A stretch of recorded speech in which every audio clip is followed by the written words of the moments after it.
Guys, അപ്പോൾ നമുക്ക് ഈ കോവയ്ക്ക് ഉപ്പിലിട്ടതൊന്ന് ട്രൈ ചെയ്ത് നോക്കിയാലോ? എല്ലാവരും ചെയ്ത് ഞാൻ കുറേ വീഡിയോസ് കണ്ടിട്ടുണ്ടായിരുന്നു. അപ്പോൾ എങ്ങനെ ഉണ്ട് എന്ന് അറിയാൻ വേണ്ടിയിട്ട് ഞാനൊന്ന് ചെയ്ത് നോക്കിയതാണ്. ഇതിപ്പോൾ ഞാനൊരു 3 ദിവസമായിട്ടുള്ളൂ ഇങ്ങനെ ഇട്ട് വെച്ചിട്ട്. ഇതിൽ ജസ്റ്റ് വിനാഗിരിയിൽ ഉപ്പിട്ടിട്ട് അതിൽ നമ്മൾ കോവയ്ക്കും അരിമുളകും ഇട്ട് കൊടുത്തിട്ടുണ്ട്. കോവയ്ക്കും അരിമുളകും ചെറുതായിട്ടൊന്ന് കീറി കൊടുത്തിട്ടുണ്ട്. അപ്പോൾ നമുക്ക് എങ്ങനെ ഉണ്ട് നോക്കിയാലോ?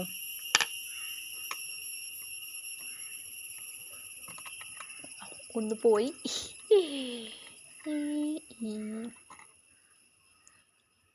ഗൈസ്, നല്ലോണം ആയിട്ടുണ്ട്. ഇപ്പോൾ 3 ദിവസം കൊണ്ട് തന്നെ അത്യാവശ്യം ആയ പോലെ ഉണ്ട്.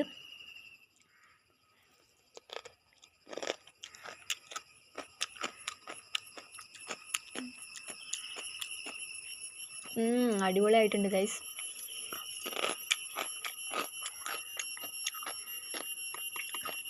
നമ്മൾ ഈ കോവയ്ക്ക ഒന്ന് കീറി കൊടുത്തോണ്ട് തന്നെ അതിൻ്റെ ഉള്ളിലേക്ക് നല്ലോണം അത്യാവശ്യം പിടിച്ചിട്ടുണ്ട്. അപ്പോൾ അങ്ങനെ കീറി കൊടുത്തു കഴിഞ്ഞാൽ ഒന്നും കൂടി നന്നായിട്ട് അതിൻ്റെ ഉള്ളിലേക്ക് പിടിക്കും, ഉപ്പും വിനാഗിരിയെല്ലാം. അപ്പോൾ ഒന്നും കൂടി ടേസ്റ്റ് കൂടും.